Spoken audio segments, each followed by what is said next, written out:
ముచ్చిమకన్నా నేడున్నవే, నా బిడ్డ వచ్చింది, రావే. ఎప్పుడొచ్చినావురా చిట్టి, అంత బాగేనా? నేను వచ్చి గంట అవుతుంది, నువ్వు బయటికే వస్తలేవా, ఇంట్లోనే గుడ్లు పెడతానవా? ఓ గట్ల మాట్లాడతావేంద్రా, నేను చూసి పలకరియనే పలకరిత్తి, నువ్వెందుకు గట్ల మాట్లాడతాను? అవునే ముచ్చిమకన్నానా, నా బిడ్డ వచ్చి గింతసేపు అవుతుంది, నువ్వు బయటికి వెళ్తలేవు, ఇంట్లో ఏం చేస్తాను? బెడ్రూమ్లో నుంచి తీరుతలేదానే నీకు? ఆమెకేం పనే మహారాణి, బెడ్రూమ్లోనే ఉంటుంది, తింటది, పంటది. ఆడబిడ్డ కనబడుతుందా కళ్ళకు, అత్తమ్మ కనబడుతుందా? అదేంటి అట్లా మాట్లాడుతున్నారు మీరు? నువ్వు రానే అత్తవి, నేను ఎప్పుడు వచ్చినావురా అని అడగనే అడుగుతీ, మళ్ళా బెడ్రూమ్లోనే తింటది పంటది అని అంటారు. నాకంత నీరసంగా ఉన్నదని పోయి పడుకున్నా, అసలు చూడలే నువ్వు వచ్చింది.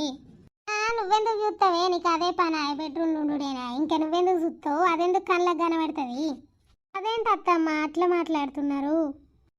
అట్లా మాట్లాడుతున్నారా? అట్లా సరే కానీ పో, చాయ్ పెట్టుకొని రాపో. పో, నా బిడ్డ వచ్చింది, చాయ్ పెట్టుకొని రాపోనాడు.